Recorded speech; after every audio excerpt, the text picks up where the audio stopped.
Hello guys, mga ka-Don Mekaniko, simpleng tutorial lang po about sa timing nitong Subaru XB. Ayan o, tuturo ko po sa inyo ng simpleng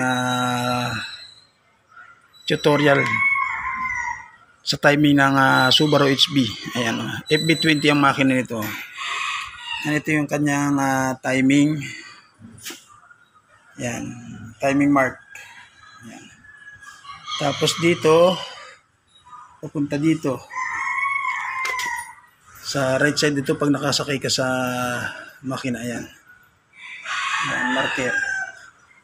Tapos ito yung marker niya dito. Ayan, marker. Ayan, tapat niya. Tapos dito sa ibabaw naman, ito naman yung kanyang timing mark. Yan. Ito yung timing mark niya. So kailangan magkatapat ito. Tapat ito diyan, bibilang ka rito sa kabila. Then pupunta rito. Yan. Tapos dito. Yan, ito. Yan. Tapos ito, tapat dito.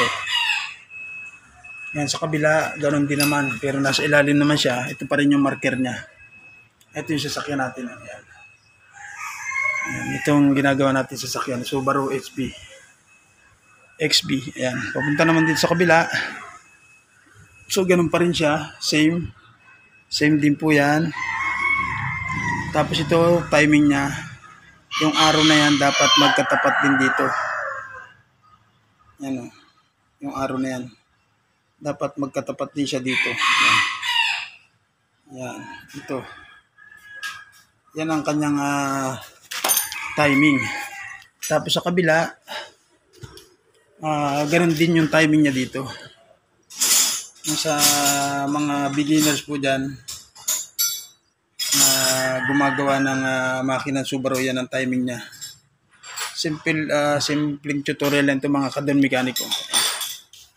Tapos ito naman, siyempre, ito yung kanyang tensioner.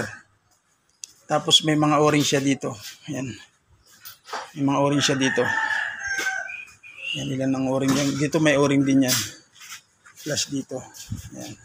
Simpleng tutorial lang po ito mga ka-Don Mekaniko. Ayan, ganun din naman, same sila dito sa kabila. Same. Ayan, may arrow siya, same. Tapos din ganun din siya dito sa kabila. Ayan. Same din po siya. Ayan. Ayan, marker. Marker to marker. Arrow to arrow. Yan yung timing nitong Subaru XB, mga ka-Don Mekaniko. Ayan. Basta itong kunya nito, nasa ilalim to. Tapos ang piston niya. Ayan. Tapos ang piston niya, mga ka-Don Mekaniko, is nakagitna. Nakagitna rito sa pinakang cylinder niya. Ayan, nakagitna siya, pantay yan. Pag ganito ang timing niya, pag binuksan niyo yung makina niyo. Ayan. So, naulit ko, timing mark yan. Ito crankcase. Ayan. So, tapat, isa dito, isa sa taas. Same din sa kabila, pa ulit-ulit ko sinasabi yan. Yan po ang timing yan. Ito. Ayan, maraming salamat po sa mga beginners po dyan. Sa gusto magpagawa po ng Subaru XB. Ay mga Subaru dyan. Chain type or timing belt type. Ayan. Message lang po kayo dito. Ayan. Maraming salamat po.